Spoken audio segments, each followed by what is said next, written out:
저는 50대 여자예요. 여러분들은 하루아침에 돈벼락을 맞으면 어떠실 것 같나요? 저도 한때는 눈먼 돈이 나에게 떨어지면 얼마나 좋을까 하는 상상을 했던 사람이에요. 돈으로 행복을 살 순 없지만 행복하기 위해선 역시 돈은 필요하잖아요. 그리고 돈이 있다고 불행할 일은 결코 없으니 돈은 무조건 많으면 많을수록 좋다고 생각했어요. 하지만 꿈이 현실이 되는 순간 저는 돈이 많아도 불행할 수 있다는 것을 경험하게 되었고 이번 기회에 그 이야기를 하고 싶어 이렇게 사연을 쓰게 되었어요. 5살 나이 차이의 남편과 저는 같은 공장에서 일하며 만났어요. 자주 보고 처음 봤을 때부터 서로에게 호감을 갖고 있던 터라 저희는 금방 가까워졌어요. 1년의 연애 끝에 결혼을 하게 되었죠. 남편과 저는 둘 다 형편이 그리 좋지 않았어요. 저는 한때는 친할아버지의 재산으로 그럭저럭 살았지만 곧 가사를 탕진한 홀아버지와 함께 살았고 남편은 시골에 10년 된 옛날 빌라에서 아버지의 빚을 갚으며 살아가는 홀어머니와 8살 아래 여동생이 있었죠. 양가 사정이 다 이렇다 보니 저희는 조촐하게 겨우 결혼식만 올렸고 보증금 100만 원에 반지하 월세방에 신혼살림을 차렸어요. 말이 좋아 신혼살림이지 저희 살림은 단촐하게 그지없는 것들이었어요. 아무튼 저희는 그렇게 부부의 연을 시작했습니다. 남편은 착하고 성실했고 저는 주변에서 짠순이라고 부를 정도로 알뜰해서 마치 남편과 저는 소꿉놀이를 하듯 매일매일 즐겁고 행복했어요. 저희 부부는 형편이 좋아지면 아이를 갖기로 하고 무조건 저희 두 사람의 월급의 80%를 저금했어요. 그렇게 3년을 모으니 그리 크지는 않았지만 방 2개짜리 전세 보증금을 마련할 수 있었어요. 결혼 3년 만에 반지하 월세를 탈출할 수 있게 되었던 거죠. 반지하 월세방에서 이사가던 날 저와 남편은 얼마나 기뻤는지 그날 처음으로 손을 바들바들 떨며 소고기를 사 먹었던 기억이 지금도 생생하게 떠오를 정도네요. 저는 그때 생각했어요. 저희 부부는 젊고 이렇게 알뜰살뜰 모으면 언젠가는 저희가 꿈에 바라는 내 집 장만을 할 수 있을 거라고요. 그런 꿈이 있었기에 저희 부부는 야근을 해도 피곤하지 않았고 김치와 김, 어쩌다 상에 올라오는 햄이나 계란말이에도 진수성찬이다 여기며 기뻐했어요. 그렇게 결혼 7년이 흘렀고 남편은 이제 제법 돈도 모았으니 아이를 갖자고 했어요. 하지만 저는 솔직히 남편과 다르게 임신을 조금 더 미루고 싶었어요. 아직 집을 장만하지 못했기 때문이었죠.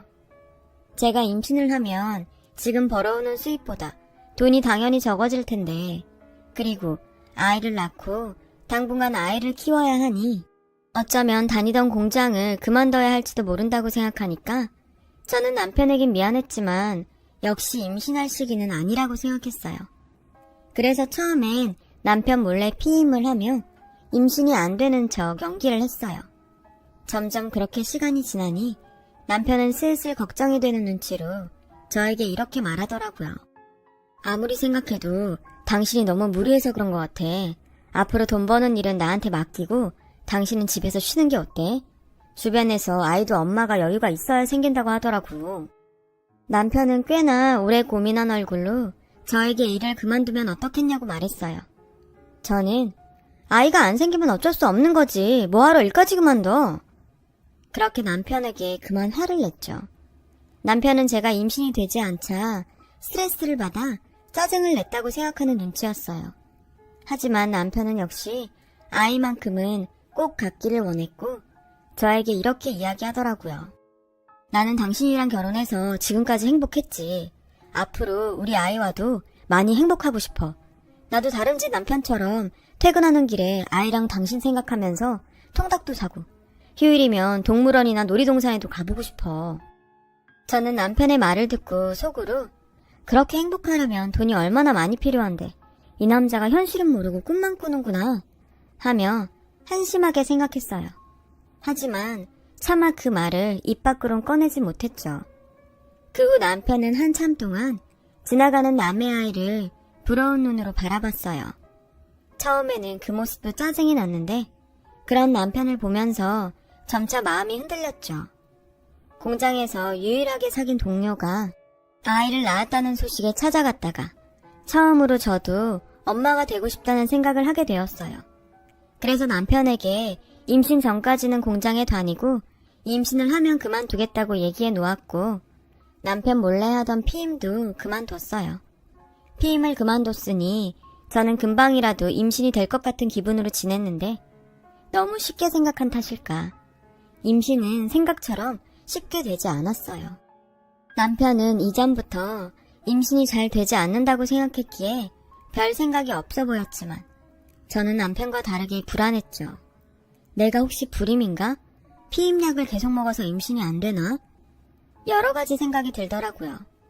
저는 고민 끝에 일을 그만뒀고 아이를 갖기 위해 노력하며 지냈어요.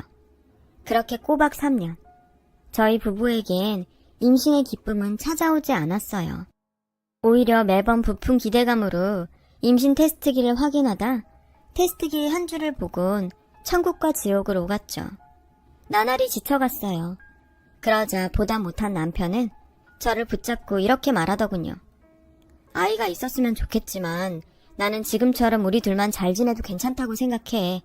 그러니까 너무 스트레스 받지 말고 애기는 그냥 하늘에 맡기자. 그동안 당신이 너무 애썼어. 당신 혼자 애쓰는데 나는 아이만 바라고 있고 미안해서 도저히 못 보겠다. 나는 정말 괜찮으니까 우리 예전처럼 우리끼리라도 잘 살자. 힘들어하는 저를 위해 남편은 아이가 없어도 괜찮다고 말했어요. 그러면서도 고맙게도 아이 소식을 은근히 기다리고 있던 시댁에 자기가 문제가 있어 아이가 생기지 않는다고 이야기도 해주었어요. 그렇게 시간이 흘렀어요. 신혼도 아니고 아이도 없고 수입도 반으로 줄어 어디에서도 행복을 찾기는 어려웠던 어느 날 정말 생각지도 않았던 일이 저에게 일어났지 뭐예요. 4년 전 돌아가신 친정아버지가 유일하게 남겨주신 땅이 있었는데 그 땅이 글쎄 재개발이 결정돼서 대단지 아파트가 들어설 거라는 소식이었어요. 그냥 팔기는 돈이 안 되고 이렇게 저렇게 생각해도 답이 없어 놀리기만 했던 그런 땅이었는데 친정아버지가 남겨주신 꽤 많은 평수의 땅은 저에게 무려 100억이라는 어마어마한 돈으로 돌아왔습니다. 돈이 통장으로 들어오기 전까지는 이 사실이 믿기지 않아 남편에게도 알리지 않았는데 정말로 통장에 돈이 들어오던 날 저는 처음 보는 큰 액수에 통장에 찍힌 금액을 반복적으로 세보았어요. 눈으로 확인까지 했는데 너무 큰 횡재라 저는 이게 꿈인가 생시인가 어지럽기까지 하더라고요. 그래도 그 순간 가장 먼저 생각났던 사람은 역시 남편이었어요. 그동안 알뜰살뜰 절약만 하고 살았던 지난날이 떠올라 저는 얼른 이 100억이 든 통장을 남편에게 보여주고 싶었어요. 그날 저녁 전 기쁜 마음으로 남편의 퇴근을 기다렸고 제 이야기와 통장에 찍힌 돈을 본 남편은 도저히 믿어지지 않는다며 제가 그랬듯 통장에 찍힌 금액을 세고 또 세며 우리 부부는 설레는 마음으로 그날 밤 한숨도 자지 못했어요. 저와 남편은 밤새 이 돈으로 무엇을 하면 세상에서 가장 행복할 수 있을까 하는 행복한 고민을 했어요. 그리고 저는 꿈에 그리던 집장만을, 그리고 남편은 크고 고급스러운 고깃집을 차리기로 했어요. 주변에서는 저희 부부에게 돈벼락을 맞았다며 부러워했고 동시에 서로 앞다퉈 자신들의 힘든 사정을 이야기하곤 돈을 빌려달라고 했어요. 당연히 아주 친한 지인이라면 도와주지 않을 이유가 없었는데 친하지도 않았던 사람들이 어떻게 알고 자꾸만 돈을 빌려달라고 해 한동안 애를 먹었어요. 저희 부부는 그런 사람들에게 단호하게 그럴 수 없다고 거절했죠. 그러자 저희 부부를 부러워하던 사람들이 저희 부부를 원망하며 말도 안 되는 이상한 나쁜 소문을 악의적으로 만들어 퍼뜨리기 시작하더군요. 지금 생각해보니 그때부터가 시작이었던 것 같아요. 하루아침에 큰 돈이 생기니 그동안 잘 지냈던 주변 사람들은 자꾸만 멀어져 갔고 저희 부부 자체보다 저희가 가진 돈에 관심 있는 사람들이 꼬이기 시작했죠. 소문은 정말 무섭게 퍼져나갔고 어쩐지 주변에선 저희의 돈을 저희가 고생해서 번 돈이 아닌 운이 좋아 걷어 얻어진 돈이라며 저희 부부에게는 뭐든 바가지를 씌워도 괜찮다는 식의 이야기까지 나돌았고 저희 부부는 어쩔 수 없이 그동안 알고 지낸 사람들과 모두 연을 끊어야 했어요. 그리고 전혀 연고가 없는 지역으로 집을 장만해 이사를 가게 되었어요. 그 근방에 남편이 바라던 고깃집을 차렸고요. 남편은 매일 유명한 고깃집을 찾아다니며 비법을 배우러 다녔고 남편이 노력한 결과 저희 가게는 빠른 속도로 맛집이라는 소문이 나기 시작했어요. 저는 그때 돈을 번다는 말이 이럴 때 쓰는 말이구나 하며 땅을 남겨준 친정아버지가 얼마나 고마웠는지 몰라요. 그런데 그러던 중 전혀 생각하지도 못했던 일이 벌어졌어요. 남편에게 제가 받은 유산에 대한 소식을 들은 시댁 식구들이 하나 둘 저에게 돈 부탁을 해오는 거예요. 아가, 내가 정말 너한테 이런 말하기 미안한데 내가 나이도 있고 몸도 성하지 못하니 네 시아버지 빚 갚는 게 너무 힘들구나. 네가 좀 도와주면 안 되겠니? 다른 사람이면 몰라도 시어머니 부탁인데 제가 어떻게 싫다고 할 수 있겠어요. 당연히 시아버지의 빚을 한 번에 갚아드렸고 그 일을 시작으로 정말 이럴 수가 있나 하는 시댁 식구들의 어이없는 요구가 계속해서 이어졌어요. 니네들은 좋은 데 살고 호의호식하면서 나한테 미안하지도 않니? 우리도 니네 집처럼, 아니 니네 집보다 더 좋은 집 하나 사줘라. 모쪼록 본가가 집이 더 좋아야지, 안 그러니? 언니, 나 이번에 치과의사랑 선보는데 언니가 나 옷이랑 가방 좀 사줘요. 이번에 니 신우가 결혼할 때 혼수는 네가 좀 해라. 그리고 예물도 네가 좀 해줘. 다른 사람도 아니고 친동생인데 그 정도는 할 수 있지? 아, 그리고 의사사위 얻으려면 열쇠 3개는 기본이라고 하더라. 참고해라. 저는 정말 기가 차서 말이 나오지 않았어요. 처음엔 제가 남편 집 사정 뻔히 다 아니까 그래, 가족이라곤 시댁 식구밖에 없는데 돈 있을 때 도와드려야지 했었는데 마치 제가 받은 유산이 자기들 돈인 것처럼 아무렇지 않게 쓰려고 하는 태도에 너무 화가 나더라고요. 그래서 시어머니가 신우이의 예물과 혼수 이야기를 하던 날 저녁 저는 가게에서 일을 마친 남편에게 이제 더 이상 시댁 식구들에게 돈에 관한 부탁은 들어주지 않겠다고 말했습니다. 남편은 순순하게 알겠다고 했지만 은근 기분이 좋아 보이진 않았어요. 그 모습에 신경이 조금 쓰이긴 했지만 설마 저는 그동안 제가 시댁에 쓴 돈이 있는데 남편이 내가 자기 식구들에게 돈 쓰는 걸 싫어한다고 생각하진 않겠지? 하며 믿고 있었어요. 그리고 더 이상 그 이야기는 하지 않았어요. 제가 아는 남편은 제 마음을 알 거라고 완전히 믿었죠. 하지만 시간이 흐르고 남편이 변했다는 걸 알 수 있었어요. 나름 동네에서 맛있다고 소문이 났던 우리 가게에 어쩐 일인지 조금씩 손님이 끊기기 시작했고 저는 그 이유가 궁금했던 고민 끝에 점심시간에 맞춰 가게에 가보았죠. 그동안 남편이 알아서 잘 운영하고 있던 가게는 제가 예고도 없이 방문하자 종업원들이 깜짝 놀라는 눈치였고 가게 어디에서도 남편의 모습은 보이지 않았어요. 알고 보니 매일 아침 가게로 출근하던 남편은 저에게 거짓말을 한 거였고 한참이나 가게에 나오지 않고 있는 상태라는 거예요. 그렇죠. 문제가 있었던 거죠. 주인도 관심을 안 가지는 음식점에 누가 관심을 가지고 오겠어요. 주인이 안 나오니 그 가게는 뻔한 거죠. 저는 그 순간 정말 설마 했어요. 남자가 갑자기 큰 돈이 생기면 없던 허영심도 생기고 유혹에 잘 넘어가 바람을 피기도 한다는 말을 듣곤 했거든요. 저는 그날로 제발 아니길 바라며 다음날 출근을 한다는 남편의 뒤를 밟았어요. 그러자 저와 상의도 없이 집과 떨어진 유료 주차장에서 외제차로 바꿔 타는 남편을 보게 되었습니다. 곧이어 골프장의 모든 장비를 다 갖춘 남편을 목격하게 되었어요. 놀랐지만 한편으로는 그래, 바람만 피지 말아라 하며 간절하게 바랬죠. 남편은 그런 저의 간절한 바램을 한순간에 부셔버렸어요. 골프장에 들어간 남편은 저보다 한참이나 어린 여자와 당연하게 스킨십을 하더라고요. 남편이 쓴 카드 내역서를 살펴보니 남편의 외도는 사실이었어요. 저는 그 순간 남편과 시댁 식구들이 모두 괘씸하게 느껴졌어요. 지가 누구 돈으로 인생이 폈는데 정말 그동안 아무것도 모르고 예전의 남편 모습만 생각하며 순진하게 속았다는 것이 저 자신도 용서가 되지 않았어요. 저는 그 길로 변호사 사무실에 가서 이혼 상담을 했어요. 당연히 이혼은 제가 무조건 유리했고 그날 저녁 바로 남편에게 이혼 서류를 내밀었어요. 싹싹 빌어도 모자랄 남편은 참 어이없게도 마치 제가 이혼하자고 말해주길 기다렸다는 듯 단번에 그러자고 하더군요.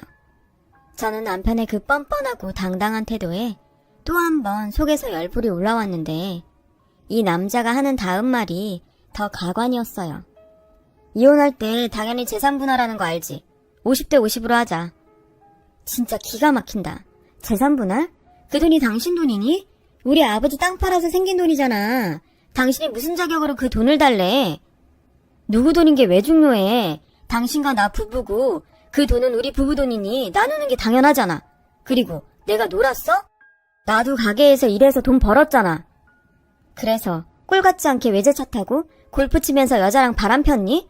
그런 사람을 뭐라고 하는지 알아? 유책 배우자. 당신은 나한테 어떤 것도 요구할 수 없어. 그래서 지금 나한테 한 푼도 못 준다는 거야? 당연하지. 그것뿐인 줄 알아? 내가 그동안 당신 집 빚 갚은 거랑 당신 동생 시집 보낼 때 해준 혼수랑 예물까지 싹 다 돈으로 환산해서 청구할 거야. 제 말에 남편은 아무 말도 하지 못했어요.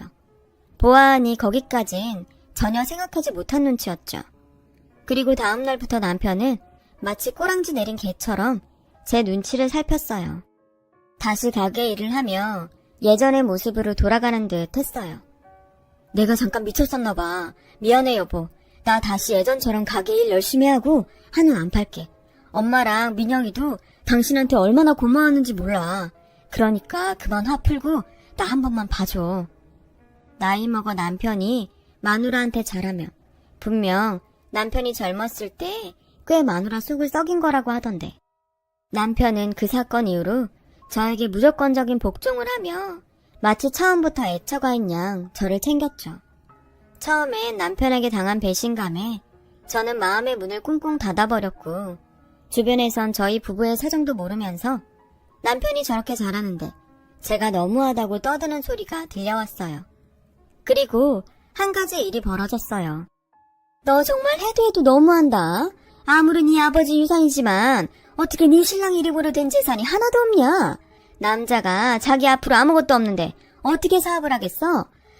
내가 우리 아들 기죽고 사는 거 생각하면 속이 다 타서 재만 남았다. 엄마, 그만하세요. 이 사람이 유산으로 받은 건데 왜 내 이름으로 해요? 당연히 다 이 사람 앞으로 해야죠. 나나 엄마나 다 이 사람 덕에 사는 사람이니 그런 말 하지 말아요. 저는 시어머니의 말에 정남이가 뚝 떨어졌는데 또 남편의 저런 저자세의 모습엔 조금 마음이 불편했어요. 그렇게 시간이 흘렀고 남편은 여전히 반성하는 듯 성실한 모습과 저에게 잘하려고 노력했어요.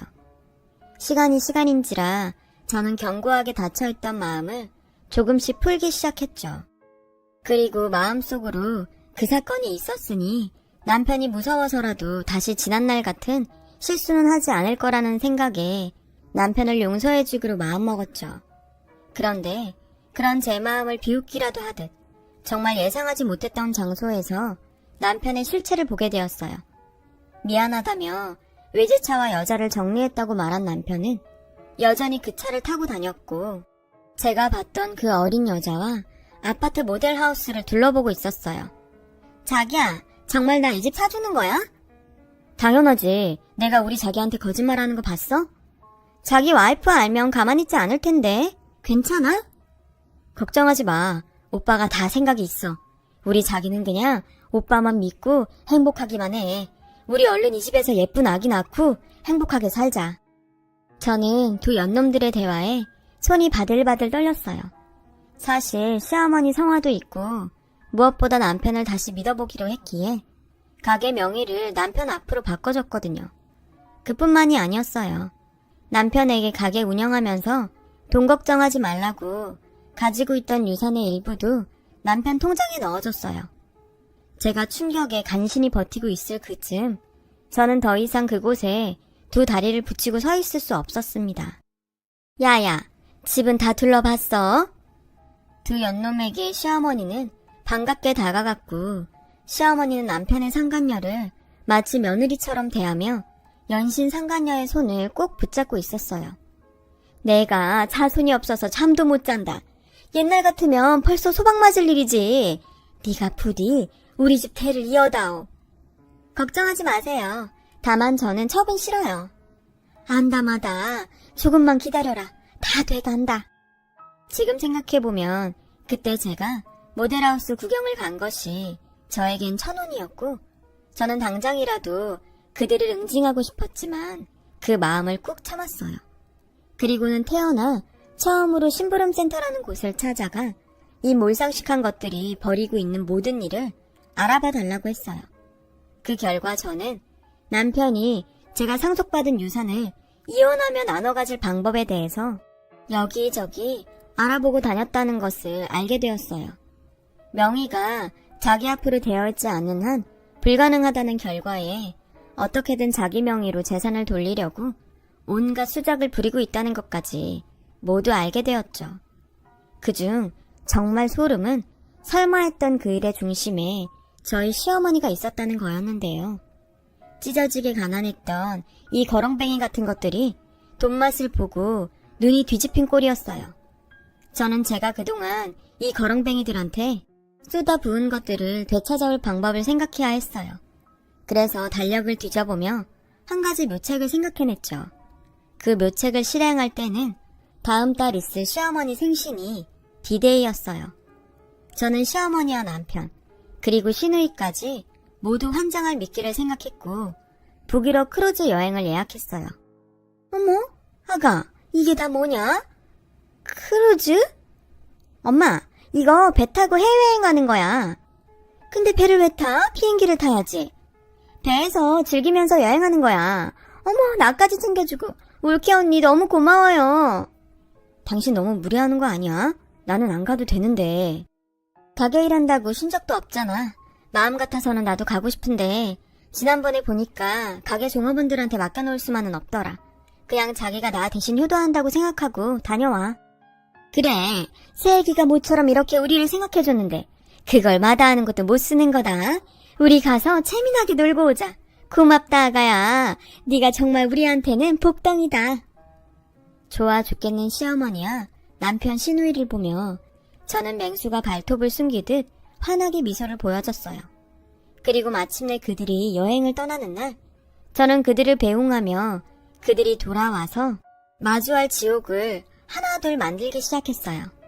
가장 첫 번째로는 남편 앞으로 해준 가게를 처분하는 일이었고 배우자이면서 이전 소유자였기에 아무런 의심도 받지 않은 채 가게를 팔아치울 수 있었어요. 저는 최대한 빨리 잔금을 받기로 하고 곧이어 시댁 본가로 내려가 시어머니가 살고 계신 아파트를 내놨어요.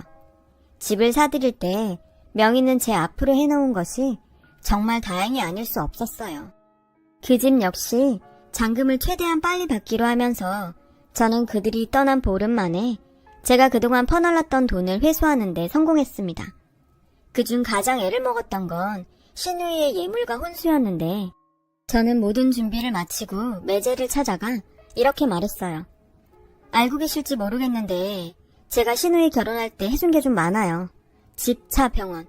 그게 다 저희 아버지가 남겨주신 유산으로 산 것들인데 제가 이혼을 하면 법적으로 시누이가 저에게 다 돌려줘야 한다고 하더라고요.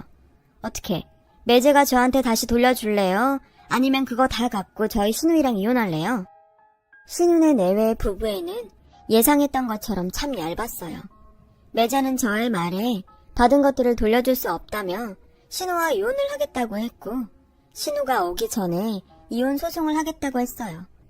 저는 남편이 귀국하기 하루 전 마지막 통화를 했고 핸드폰도 없이 캐나다로 넘어갔어요. 아무것도 모르고 귀국한 남편과 시어머니 그리고 시누이는 한순간에 알거지와 이혼녀가 되었고 가진 것도 갈 곳도 없는 처지에 놓인 그들은 제 돈에 눈이 멀어 왕래도 거의 하지 않았던 친척집을 전전하며 저를 찾느라 혈안이 되어 있었어요.